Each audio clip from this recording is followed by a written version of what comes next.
kita angkat Alkitab kita di tangan kanan kita akan sama-sama mendeklarasikan firman Tuhan. Dalam hitungan yang ketiga, kita akan sama-sama mendeklarasikan firman Tuhan. Ya. 2, 3. Aku percaya firman-Mu berkuasa. Aku percaya firman-Mu dapat mengubah seluruh hidupku. Aku percaya firman ini adalah Tuhan sendiri. Aku siap untuk menerimanya dan melakukannya. Dalam nama Yesus. Haleluya. Amin. Silakan duduk Bapak Ibu Saudara. Shalom. Coba tengok kiri kanannya, kasih senyum yang terbaik. Ya. Walaupun masih ada masalah, tapi berikan senyum yang terbaik buat saudara-saudara kita yang ada di sebelah. Ya, pagi hari ini kita akan belajar tentang bikawan ya, yang diajarkan oleh senior pastor kita menjadi satu. Sebelum saya menyampaikan khotbah ini, tadi sudah kita dengar ada pengumuman bahwa kita akan mengadakan TC 07. Ya. Bagi yang suami istri boleh mengikuti TC 07 ini. Kalau kita mau menambah nilai, kita mau semakin diberkati di dalam keluarga, yuk kita daftarkan TC 07 ini. Pertemuan cuma 10 kali dan kita akan lakukan setelah ibadah kedua. Untuk lebih jelasnya nanti Bapak Ibu boleh tanya ke KPMB dan sekalian mendaftarkan ke KPMB ya. Tapi Pak, saya usia pernikahannya sudah 30 tahun, apakah masih perlu untuk ikut TC 07? Jawabannya perlu. Selama kita masih punya pasangan, yuk kita belajar supaya kita semakin diberkati, semakin ditambahkan nilainya. Ya, apalagi yang usia pernikahannya masih baru 1-2 tahun.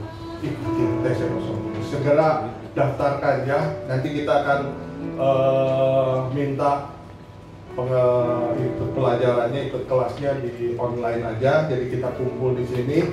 Nanti Pak Im akan mengajarkan via online. Jadi kita nggak perlu susah-susah datang ke pusat ya.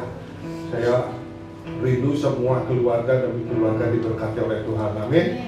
Ya. Dan memang pengajaran pagi hari ini tentang menjadi satu ini berbicara tentang keluarga. Yuk kita buka di dalam Kejadian 2 ayat yang ke-24.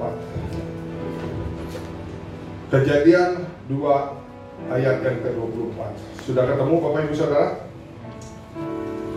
Halo? Halo? Sudah ketemu ya? Kita akan baca 2, 3. Sebab itu seorang laki-laki akan meninggalkan ayahnya dan ibunya dan bersatu dengan istrinya, sehingga keduanya menjadi satu daging. Jadi Tuhan memiliki rencana agar suami dan istri menjadi satu. Dan tujuan Tuhan dalam pernikahan antara suami istri bukan cuma untuk suatu kebahagiaan saja ya. Tetapi Tuhan memiliki tujuan untuk supaya setiap kita menjadi satu. Dan menjadi satu ini adalah baik produk dari Tuhan. Nah, kenapa sih di dalam pernikahan ini kita harus menjadi satu? Karena kesatuan suami dan istri adalah sebuah kekuatan yang besar. Katakan, kekuatan yang besar. Kekuatan yang besar. Ya, kalau menjadi satu antara suami dan istri, ini adalah sebuah kekuatan yang besar. Agar berdua bisa mencapai destiny yang Tuhan tetapkan. Firman Tuhan katakan kalau satu orang bisa mengalahkan 1000, 2 orang bukan cuma bisa mengalahkan 2000, tetapi bisa mengalahkan sampai 10.000. Itu artinya kalau 2 orang bersepakat bersatu hati akan mendapatkan kekuatan yang berlipat, bahkan bermultiplikasi sangat besar. Makanya kenapa di dalam keluarga ini kita harus sepakat, kenapa kita harus bersatu. Ini supaya kita mendapatkan kekuatan yang besar. Kita sudah pernah diajarkan di dalam pengajaran working with God. Di dalam Amos 3 ayat ketiga dikatakan, berjalankah dua orang kalau tidak sepakat atau tidak berjanji. Contohnya, coba Mami, kenapa kita kalau berjalan berdua bisa mendapatkan kekuatan besar? Kalau saya sama istri saya berjalan, percaya nggak Bapak Ibu, kalau kita sepakat, saya bisa sampai ke Bali, saya bisa sampai ke Lombok, saya bisa sampai kemana aja yang kita tuju, kalau kita sepakat berjalan. Ya. Tapi kalau kita nggak sepakat, nggak usah jauh-jauh lah. Misalnya saya pengen ke Merak, istri saya pengen pulang ke Serang, bisa nggak sampai kepada tujuan? Nggak ada, yang lama-lama makin merenggang, makin merenggang. Karena saya pengen ke kiri, istri saya pengen ke kanan. Nggak bisa mencapai tujuan. Makanya kenapa kita harus satu tujuan, sepakat, karena kita akan memiliki kekuatan yang sangat besar. Dan itulah ilustrasi yang sangat sederhana. Di antara suami istri itu harus ada kesatuan hati, ada kesepakatan. Billy Graham mengajarkan kepada kita bahwa ketika dua hati menjadi satu di dalam Kristus, mereka dapat menahan badai apapun dan berjalan dengan berani menuju tujuan Tuhan. Amin. Ya, kalau kita berjalan satu bersama, satu hati gitu kan, di dalam Kristus apalagi, mungkin cobaan besar apapun juga bisa kita lalui, bisa kita hadapi.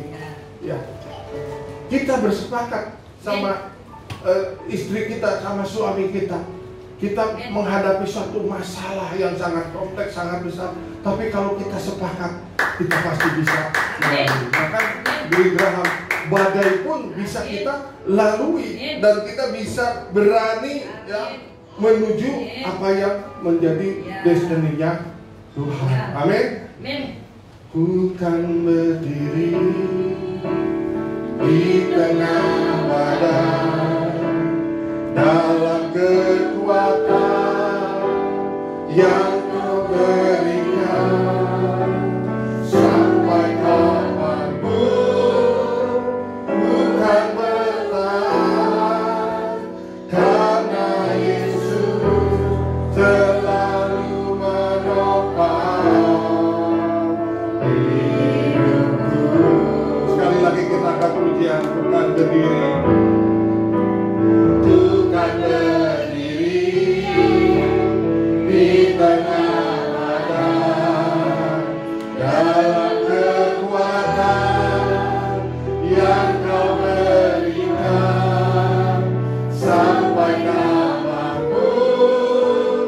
Bukan bertahan karena Yesus selalu menopang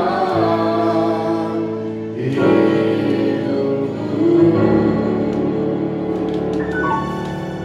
Boleh kembali ke slide-nya, Bang Jos.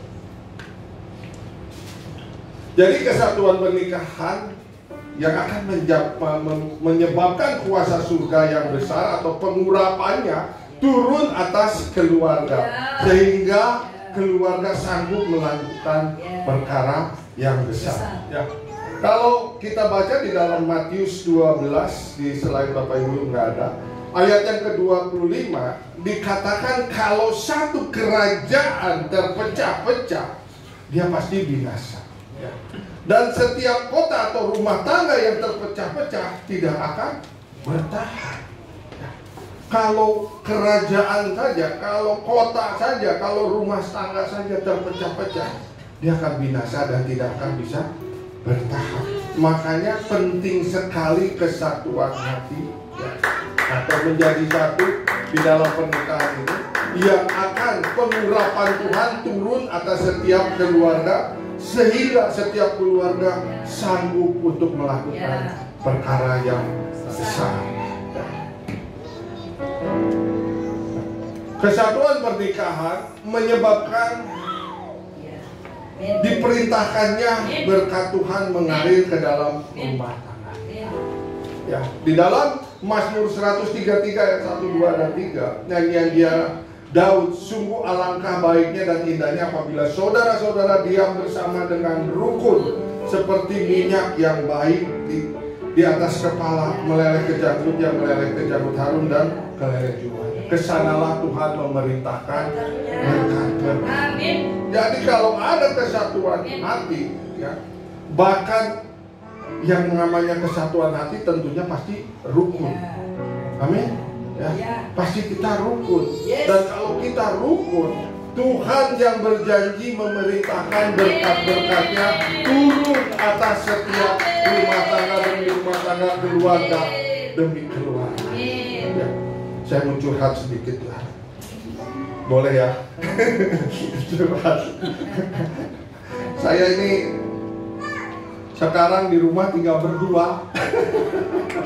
Anak saya yang satu di Bali, satu di Jakarta, satu lagi di Karawaci. Jadi kalau di rumah itu ya lu lagi ketemunya. Nah, saya mulai berpikir ya, kita harus bersatu, kita harus bersepakat. Karena sudah di rumah tinggal berdua. Di sini ada yang seperti saya di rumah tinggal berdua. Hah? Ada tinggal berdua ini harus hidup rukun. Kenapa harus hidup rukun? Ya, kalau dulu mungkin ini saya nih, cerita saya ya. Kalau dulu kita mau ngambek atau mau berantem gitu kan, ada anak, aduh nggak enak ada anak. Nah kalau kita sekarang tinggal berdua nggak ada yang jagain. Bisa kebayang nggak? Kalau berantem bahaya itu ya. Jadi ya kita harus sadar, kita itu tinggal udah berdua di rumah harus rukun ya, dan harus sepakat satu tujuan ya.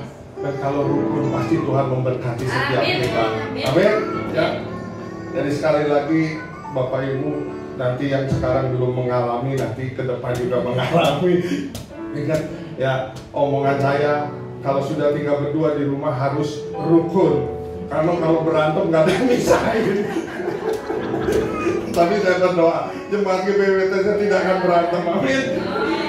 Semuanya baik-baik. Nah, ada 3 lembaga yang dibuat Tuhan untuk mengatur umatnya. Ini sama ya. Yang pertama adalah lembaga keluarga, lembaga gereja, dan lembaga pemerintahan. Ini sama, sistemnya sama. Semuanya harus satu tujuan.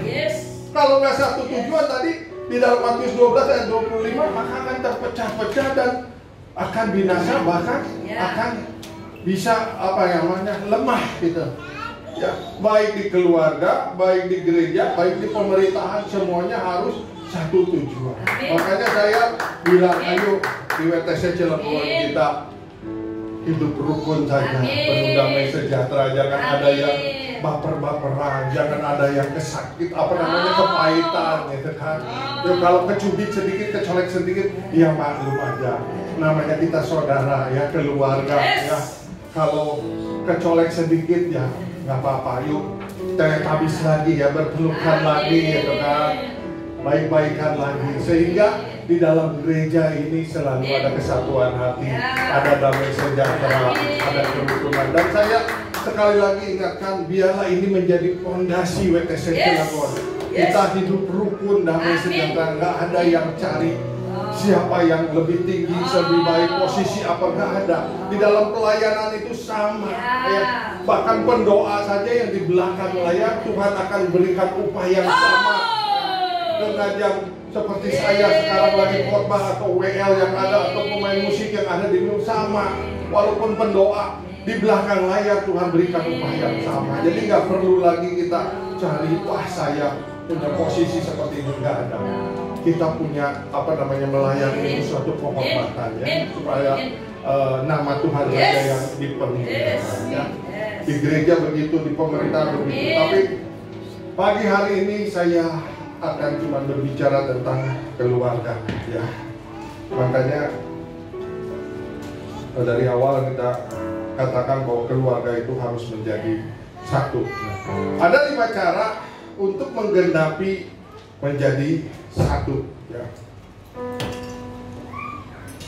Yang pertama ya, cara yang pertama, berdua harus memiliki satu tujuan atau one purpose ya. Tadi sudah saya ilustrasikan, kalau saya sama istri saya berjalan bersatu sepakat, mau kemana aja, mau ke luar negeri juga bisa sampai. Nah, apalagi cuma di dalam negeri. Tapi kalau kita nggak satu tujuan, nggak satu arah, walaupun dekat ya kita nggak akan sampai-sampai. Betul nggak? Ya, jadi harus satu tujuan. Ya, berdua harus memiliki satu tujuan. Ya. Dan apa saja yang harus ya kita lakukan, tujuan yang harus kita kerjakan ya di dalam berdua untuk menjadi satu ini. Yang pertama adalah ya agar nama Tuhan selalu dipermuliakan melalui keluarga. Contohnya kalau kita berdua menjadi satu ya, kita pada saat memuji, menyembah Tuhan, nyanyi sama-sama, itu nama Tuhan yang dipermuliakan. Tapi kalau kita nggak satu tujuan, ya kita nggak bisa mempermuliakan nama Tuhan di dalam keluarga. Makanya juga kita diajarkan untuk adanya mesbah keluarga. Sama-sama di pagi hari kita datang kepada Tuhan, memuji, menyembah Tuhan, masuk di dalam saat teduh dengan sungguh-sungguh sebelum kita melakukan apa-apa, supaya nama Tuhan dipermuliakan, supaya Tuhan yang disukakan dan disenangkan. Maka Tuhan yang akan turun tangan untuk mengcover, melindungi setiap perjalanan kita. Kita nggak tahu ke depan seperti apa, hanya Tuhan yang tahu. Oleh karena itu di dalam keluarga kita harus selalu mempermuliakan nama Tuhan. Amin. Ya. John Piper mengatakan, Tuhan memanggil suami dan istri untuk menjadi satu, bukan hanya dalam kasih, tetapi juga dalam tujuan untuk memuliakan Tuhan bersama-sama. Ya, kalau kita sepakat satu hati, pasti bisa memuliakan Tuhan bersama-sama. Tujuan yang kedua, agar melahirkan keturunan ilahi yang jauh lebih baik dari orang tuanya. Makanya saya tekankan ya, untuk orang tua yang masih punya anak kecil, terutama para suami ya, harus bisa membawa istri dan anak-anaknya untuk lebih dekat lagi kepada Tuhan. Amin para suami. Amin. Yang amin KKN. Ya. Suami kenapa harus bisa membawa istri dan anak-anaknya untuk lebih dekat lagi kepada Tuhan? Karena suami menjadi kepala, menjadi imam di dalam keluarga. Ya. Suami yang harus lebih dulu bertobat dan lebih naik atau lebih dewasa di dalam kerohanian supaya bisa membawa istri dan anak-anak. Dan saya tekankan juga untuk guru-guru, kakak-kakak Pak ya, kasih sekarang Febri juga semua kakak-kakak guru sekolah minggu ya, ini dan timnya semua. Saya minta dari semenjak dini anak-anak kita dibekali dengan kebenaran firman Tuhan. Tanamkan sedalam-dalamnya kebenaran firman Tuhan, karena itu yang akan menjadi fondasi, akan menjadi kekuatan buat anak-anak kita. Saya sangat percaya sekali dengan apa yang dikatakan jauh lebih baik dari orang tuanya. Kalau semenjak dini anak-anak mengenal kebenaran firman Tuhan, dia akan lebih hebat dari orang tua. Ya. Saya mungkin dulu cukup telat ya untuk mengenal Tuhan ya, untuk lahir baru. Di atas 30 saya baru lahir baru ya. Dan puji Tuhan, tapi saya percaya juga anak-anak muda di tempat ini akan jauh lebih hebat daripada kita. Mereka akan menjadi generasi-generasi penerus yang luar biasa, akan jauh melampaui dari saya pada saat nanti mereka memimpin di sini. Ya. Dan saya akan menjadi suatu kebanggaan, bukan suatu iri gitu kan, kalau ada anak-anak muda yang lebih hebat, lebih jauh lebih pintar, lebih kerohaniannya lebih dewasa. Saya nggak masalah buat saya. Bahkan saya artinya akan ada generasi yang lebih baik daripada saya ya. Dan itulah dia keturunan ilahi yang jauh lebih baik daripada kita yang senior Ya. Nah, jadi kalau Bapak Ibu juga ingin memiliki keturunan ilahi, ya, mintalah supaya Tuhan juga yang terus mengurapi anak-anak kita agar mereka menjadi anak-anak yang dipakai Tuhan dengan luar biasa dahsyat, dan mereka akan menjadi pemimpin-pemimpin yang dahsyat juga. Ya, dimanapun mereka ada, mereka akan menjadi pemimpin yang luar biasa. Mereka akan menegakkan kebenaran firman Tuhan, karena dari semenjak dini mereka sudah ditanamkan kebenaran firman Tuhan. Ya, tujuan dari kita menjadi satu supaya kita menjadi paket atau contoh antara hubungan Kristus dan jemaatnya. Di dalam Efesus 5 ayat 30-33 dikatakan, karena kita adalah anggota tubuhnya, sebab itu laki-laki akan meninggalkan ayahnya dan ibunya dan bersatu dengan istrinya, sehingga keduanya itu menjadi satu daging. Rahasia ini besar, tetapi yang aku maksud ialah hubungan Kristus dan jemaat. Bagaimanapun juga bagi kamu masing-masing berlaku, kasihilah istrimu seperti dirimu sendiri, dan istri hendaklah menghormati suaminya. Hubungan Kristus dengan jemaat artinya setiap suami harus mengasihi istrinya seperti dirinya sendiri, dan istri juga harus hormat kepada suaminya. Ini akan menjadi teladan, ini akan menjadi contoh bagi orang-orang yang ada di sekitar kita. Dan ini juga akan menjadi kesaksian untuk memperkenalkan Kristus kepada orang-orang. Kita nggak perlu menginjili kalau kita bisa memberikan contoh di dalam keluarga terhadap tetangga-tetangga kita. Mungkin orang akan melihat, wah, keluarga ini kok lain. Suaminya begitu mengasihi istrinya, istrinya begitu menghormati suaminya, sehingga saya nggak pernah dengar ini keluarga ini berantem. Saya nggak pernah melihat keluarga ini jalan masing-masing gitu, sendiri-sendiri. Dan ini yang akan menjadi teladan, menjadi contoh bagi orang-orang, dan orang-orang akan bertanya, apa sih rahasianya? Baru kita perkenalkan, karena kita hidup di dalam kebenaran Tuhan. Kita menjadi teladan seperti hubungan Kristus dengan jemaat. Amin. Tidak perlu kita banyak berkhotbah apa-apa, cukup mereka melihat apa yang kita kerjakan, apa yang kita lakukan di dalam keluarga. Tapi kalau di rumah banyak piring terbang, pintu dibanting, jendela dibanting, mobil ditendang, apa yang bisa menjadi contoh? Mereka juga paling bertanya, kok begitu ini? Aliran dari mana ini? Nggak ada contoh baiknya ya, nggak ada yang bisa diteladani ya.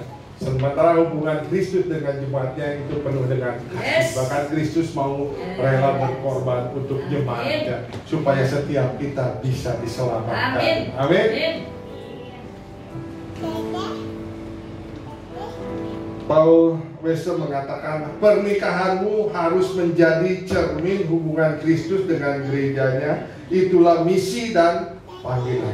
Jadi apa ya, hubungan Kristus dengan gereja itu merupakan suatu misi bagi setiap kita, ya, merupakan suatu misi dan panggilan bagi setiap kita. Nah, yang kedua, cara menggenapi visi. Ya. Keluarga harus memiliki satu visi. Kalau nggak memiliki satu visi, bagaimana bisa berjalan satu tujuan, bisa mencapai destiny yang Tuhan mau kalau beda visi. Makanya di WTC, baik yang di pusat maupun yang di cabang-cabang, seluruh Indonesia visinya satu, yaitu membangun jemaat yang kudus, dewasa, dan mengalami terobosan, supaya kita bisa berdampak atas kota, bahkan atas bangsa. Ini visi daripada gereja WTC seluruhnya, bukan cuma Cilegon aja. Dan makanya harus ada satu visi, baik yang di pusat maupun yang di cabang-cabang. Dan ini juga yang harus dihidupi oleh setiap kita yang terhisap ada di wadah WTC. Ya. kita harus menghidupi visi ini sama-sama. Ya. Kita harus membangun jemaat yang kudus. Ya. Dan bukan para pemimpin yang di sini aja yang membangun jemaat, tetapi semua kita harus membangun jemaat yang kudus. Supaya kita bisa mengalami terobosan dari satu anugerah ke anugerah yang lain. Dan visi itu diberikan kepada Adam atau suami untuk memelihara tanah. Visi diberikan kepada suami, tapi yang mengandung visi adalah para istri. Ini yang harus dimengerti. Makanya kalau suami mendapatkan visi dari Tuhan, ya, istri harus mensupport, bahkan istri harus berdoa, mengerang karena istri yang mengandung visi ini. Harus berdoa dengan sungguh-sungguh. Makanya kenapa istri dikatakan tiang doa. Dia harus berdoa dengan sungguh-sungguh supaya visi itu tergenapi. Jangan sampai suami mendapatkan visi, istrinya bahkan menjatuhkan atau menggugurkan visi. Ada satu kesaksian, seorang gembala mendapatkan visi dari Tuhan. Dia berkata seperti begini di jemaat, Tuhan akan memberikan kita 2 ruko untuk dipakai tempat ibadah. Karena saat itu seperti kita masih ngontrak gitu kan, nggak punya tempat ibadah. Tapi jemaatnya itu, yuk kita, kata gembalanya, kita sama-sama berdoa, kita sama-sama sepakat, amin, amin, semua jemaatnya. Sampai di rumah, istrinya ngomong seperti begini, mana mungkin dapat 2 ruko, rumah kita aja masih ngontrak. Sampai sekarang memang visinya nggak bisa terjadi. Kenapa? Karena ada yang menggugurkan visi itu. Dan yang paling berat, kalau suami mendapatkan visi, yang menggugurkannya itu adalah istrinya. Itu yang paling berat. Makanya pada saat Pak Wiryo mengatakan, kalau saya dapat visi dari Tuhan, jemaat siapapun boleh nggak percaya. Yang penting istri saya harus percaya. Kalaupun istri saya nggak percaya, minimal jangan bicara apa-apa. Karena kalau istri sudah berbicara, itu yang akan membuat iman daripada suaminya itu langsung nyungsep, langsung jatuh. Ya.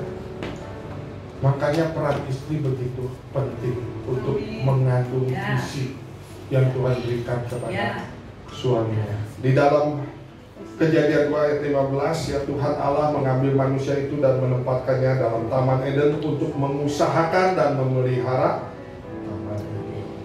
Amin ya para istri ya. Jadi kalau suami dapat tuntunan atau dapat visi dari Tuhan, jangan digugurkan, jangan digagalkan. Misalnya suami biasa-biasa, tahu-tahu Tuhan berkata kamu harus berusaha ini. Bicara sama istrinya, Tuhan bilang kita harus berusaha ini. Support suami, doakan, bahkan harus mengerang di dalam doa itu supaya apa yang Tuhan katakan itu tergenapi. Jangan di sana nggak ada potongan, nggak ada jahitan, mana mungkin bisa berusaha seperti begini. Jangan digituin langsung, itu suami nyungsep. Serendah-rendahnya kalau sudah istri yang bicara seperti begitu. Amin. Amin. Karena omongan istri itu, aduh, buat suami itu benar-benar lah. Benar gak Pak Mimi? Amin. Amin. Aminnya pasti. Yes. Aminnya pasti, karena pasti kayaknya support gitu kan. Amin. Apalagi kita sekarang sudah mendengar kebenaran firman Tuhan. Ya, semua para istri harus berdoa ya kalau suaminya mendapatkan visi dari Tuhan. Tapi Pak, saya mah belum menikah. Justru kalau belum menikah sekarang belajar dan harus mengerti nanti kalau punya pasangan harus seperti apa. Yang mau menikah harus tahu nanti kedepannya seperti apa. Ini tentang menjadi satu. Ya. Nanti kalau udah nikah harus menjadi satu. Ya. Jangan masing-masing tujuannya nggak akan bisa tercapai. Nah, 5 cara untuk menerapkan visi yang ketiga. Keluarga harus memiliki satu sistem keuangan. Ya. Belum lama saya mengajarkan tentang bimbingan wanita tentang keuangan. Jadi keuangan itu satu sistem itu sama-sama harus terbuka antara suami dan istri. Ya. Ini boleh didengar ya, yang belum nikah nanti jangan uang suami, uang istri. Harus satu sistem keuangan, harus terbuka. Ya, ada ini satu kesaksian dan ini real. Saya melihat sendiri ya. Suaminya tiba-tiba sakit koma di rumah sakit. Sementara ya biasa rumah sakit kan minta deposito, nggak tahu berapa puluh juta karena suaminya koma. Si istrinya ambil ATM suaminya, tapi nggak bisa ngambil duit. Dia nggak tahu nomor PIN-nya. Akhirnya apa? Dia kebetulan punya rumah 2 di komplek itu. Akhirnya satu rumah dijual dengan harga yang murah. Karena apa? Karena pengen buru-buru dapat uang cash untuk deposito di rumah sakit. Nah, kalau nggak ada keterbukaan di dalam keuangan, ya akhirnya seperti itu. Ya memang sih akhirnya sadar kembali si suaminya, tapi mengalami suatu kerugian. Rumahnya satu dijual dengan harga yang murah karena terburu-buru untuk mendapatkan. Makanya para suami kasih tahu nomor PIN-nya sama istrinya. Suami gak ada yang amin ini. Oh gitu ya? Berarti bukan dikasih lagi itu, sok semuanya. ATM-nya. Saya sih jujur aja, saya ATM saya bukan cuma istri yang tahu nomor PIN-nya, tapi anak-anak juga tahu. Dan saya percaya sekali kalaupun mereka tahu, ya nggak mungkin dia juga akan diam-diam mengambil uang ke ATM saya gitu kan. Ya. Jadi kita harus terbuka di dalam keuangan. Satu sistem keuangan, merencanakan. Ya. Kalau mau beli apa-apa juga harus sama-sama sepakat. Ya. Jangan uang saya. Ya. Saya mau beli apa, jangan. Namanya kita menjadi satu. Ya, suami istri menjadi satu. Semuanya harus terbuka. Walaupun mungkin istri itu betul menghasilkan uang sendiri, tapi kalau mau beli sesuatu ya bicarakan dengan suaminya. Ya. Supaya ke belakangnya, ke depannya nggak ada keributan, nggak ada pertengkaran. Bukankah kita maunya hidupnya bahagia, diberkati oleh Tuhan? Amin. Tidak mau ada pertengkaran, tidak mau ada perpecahan. Kalau itu ya harus terbuka sama-sama, bicarakan.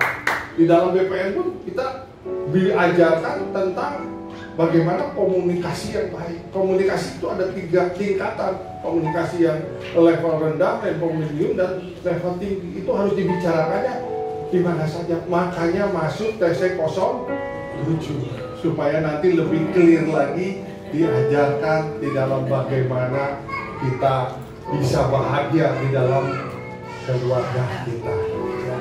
Selama kita masih punya pasangan, ayo kita belajar terus. Jangan berhenti belajar. Ya. Walaupun saya dan istri sudah 30 tahun pernikahan, tetap kita juga harus belajar. Ya. Supaya kita juga terus menambah nilai di dalam kehidupan kita. Ya. Charles Stanley mengatakan persatuan finansial dalam pernikahan adalah tindakan iman. Dikatakan tindakan iman loh. Dalam kesatuan sistem keuangan itu dikatakan tindakan iman. Ini adalah mempercayai Tuhan dan satu sama lain untuk mengelola berkat Tuhan dengan bijak. Kalau kita memiliki keunitian dalam finansial, ini bukan cuma sekedar tindakan iman, tapi Tuhan juga akan bisa memberkati kita lebih lagi karena kita dianggap bisa dipercaya di dalam mengelola keuangan, mengelola finansial. Nah, dalam 5 ini yang keempat adalah suami dan istri harus memiliki Satu, gereja supaya dapat bersama beribadah dan melayani. Nah, ini yang paling penting ya. Kenapa sih suami istri harus ada di dalam satu gereja? Ya. Supaya setiap suami istri mendapatkan pengajaran yang sama. Contohnya, yang datang suami istri hari ini, kita tentang belajar tentang keluarga. Istri mendengar, suami juga mendengar. Makanya ini sangat penting. Kenapa suami istri itu harus ada dalam satu gereja? Supaya dapat bersama beribadah, supaya bisa dapat sama melayani Tuhan suami istri. Amin. Dan kembali cuma nama Tuhan yang dipermuliakan. Di dalam Ibrani 10 ayat 25 dikatakan, janganlah kita menjauhkan diri dari pertemuan-pertemuan ibadah kita seperti dibiasakan oleh beberapa orang, tetapi marilah kita saling menasehati dan semakin giat melakukannya menjelang hari Tuhan yang mendekat. Kalau kita suami istri bisa ada dalam satu gereja, kita punya nilai yang sama, mempunyai pengajaran yang sama, dan juga punya visi yang sama. Kalau istrinya misalnya gerejanya di WTC Cilegon, suaminya gerejanya di denominasi lain, tidak mungkin punya visi yang sama. Sementara kalau kita mau berjalan bersama-sama, kita harus memiliki visi yang sama. Artinya kita punya tujuan yang sama. Ya memang setiap denominasi pasti punya visi masing-masing ya. Kita mungkin visinya kayaknya ke Surabaya, yang gereja lain maunya ke Medan, kan nggak sama gitu kan. Kalau suami istri yang satu mau ke Surabaya, satu ke Medan, tetap nggak satu tujuan. Sementara kita harus memiliki satu tujuan ya. Rick Warren mengatakan bahwa pernikahanmu adalah kesaksian Kristus. Beribadah bersama di gereja yang sama memperkuat kesaksian itu dan membuatmu tetap sejalan dengan tujuan Tuhan. Kalau suami istri ada di dalam satu gereja, maka pada saat misalnya suaminya atau istrinya bersaksi, pasangan kita akan memperkuat kesaksian. Iya benar. Mujizat Tuhan terjadi pada saat kita mengalami bla bla bla bla. Pasangan kita juga memperkuat kesaksian itu, tapi kalau beda gereja nggak bisa memperkuat kesaksian yang kita sampaikan. Makanya penting sekali suami istri ada di dalam satu gereja supaya bisa beribadah bersama-sama, bisa sama-sama melayani Tuhan. Amin. Yang terakhir, setelah itu kita akan masuk dalam perjamuan kudus ya. Bahwa keluarga harus memiliki satu komando dan satu keputusan. Maksudnya apa? Keluarga harus memiliki satu komando. Di dalam Yohanes 5 ayat yang ke-19 ya, Bapa yang memberikan firman kepada Tuhan Yesus. Dikatakan, maka Yesus menjawab mereka katanya, aku berkata kepadamu, sesungguhnya anak tidak dapat mengerjakan sesuatu dari dirinya sendiri jikalau tidak ia melihat Bapa mengerjakannya. Sebab apa yang dikerjakan Bapa itu yang dikerjakan anak. Ini yang dimaksud dengan satu komando. Kalau Bapa berfirman, maka anak juga mengerjakan apa yang difirmankan oleh Bapa.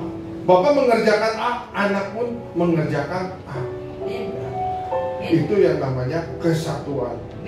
Dan ini yang dikatakan juga satu komando. Satu lagi di dalam Yohanes 16 ayat yang ke-13 dikatakan, tetapi apabila ia datang yaitu Roh kebenaran, ia akan memimpin kamu ke dalam seluruh kebenaran, sebab ia tidak akan berkata-kata dari dirinya sendiri, tetapi segala sesuatu yang didengarnya itulah yang akan dikatakannya, dan ia akan memberitakan kepadamu hal-hal yang akan datang. Roh Kudus juga mengerjakan apa yang dilihatnya, mengerjakan apa yang dikatakan oleh Bapa. Bukan dia mengatakan apa yang tidak dikatakan oleh Bapa. Jadi inilah yang dimaksud dengan satu komando, satu visi, satu tujuan, satu keputusan. Ya, satu komando. Jadi memang suami dan istri memiliki pembagian tugas masing-masing. Ya. Tugas bisa diatur, tetapi komandonya harus satu dari ya. Pembagian tugas bisa diatur, tetapi komandonya harus satu dari suami. Makanya kenapa Abraham begitu diberkati oleh Tuhan, bahkan bisa memberkati bangsa-bangsa. Ya. Karena Sarah melakukan apa yang diperintahkan oleh Allah. Sarah juga berkata bahwa mengatakan atau memanggil Abraham sebagai tuannya. Artinya dia benar-benar melakukan apa yang Abraham katakan.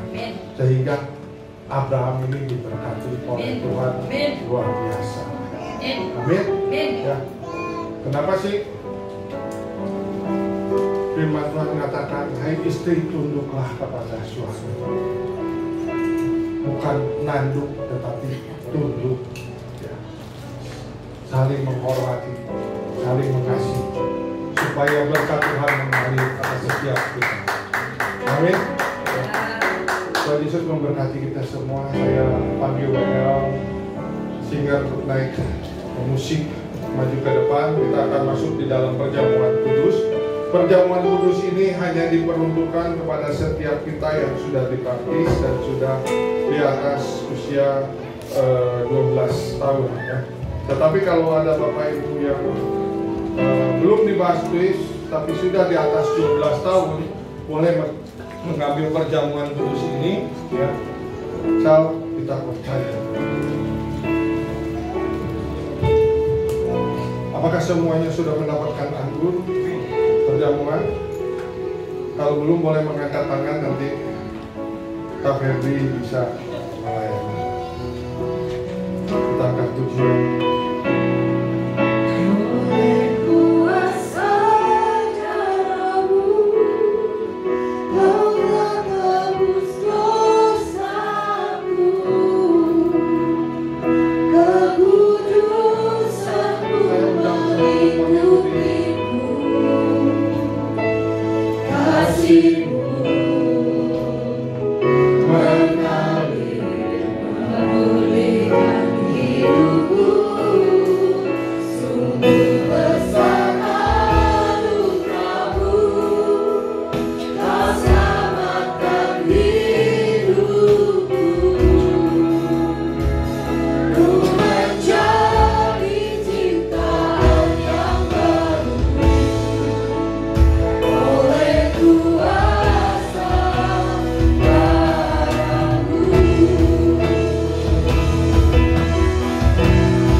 Hati kami, Tuhan ampuni segala dosa dan kesalahan kami, baik dosa perkataan kami, baik dosa pikiran dan perbuatan kami. Biarlah setiap kami boleh berkenan di hadapan-Mu untuk menerima tubuh dan darah-Mu ini, Tuhan. Mari angkat roti di tangan kanan kita tinggi-tinggi dan dengarkan firman Tuhan.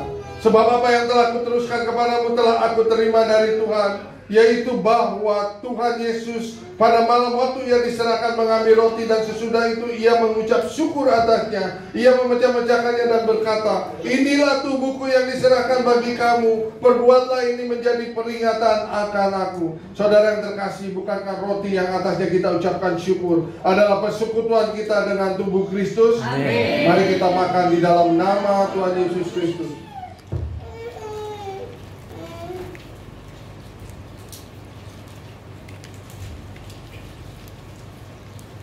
Sekarang kita angkat cawan tangan dan di tangan kanan kita tinggi-tinggi. Kita dengarkan kembali firman Tuhan. Demikian juga ia mengambil cawan sesudah makan lalu berkata, cawan ini adalah perjanjian baru yang dimeteraikan oleh darahku. Perbuatlah ini setiap kali kamu meminumnya menjadi peringatan akan aku. Saudara yang terkasih, bukankah cawan yang atasnya kita ucapkan syukur adalah persekutuan kita dengan darah Kristus? Amin. Mari kita minum di dalam nama Tuhan Yesus Kristus. Kita angkat tangan kita, angkat kedua tangan kita, katakan terima kasih Tuhan, terima kasih, terima kasih Yesus, terima kasih Tuhan, dan dalammu terima kasih, terima kasih Bapa. Engkau yang sudah menebus kami, Engkau yang sudah menyembuhkan kami, Engkau yang sudah membebaskan kami. Terima kasih Yesus, terima kasih,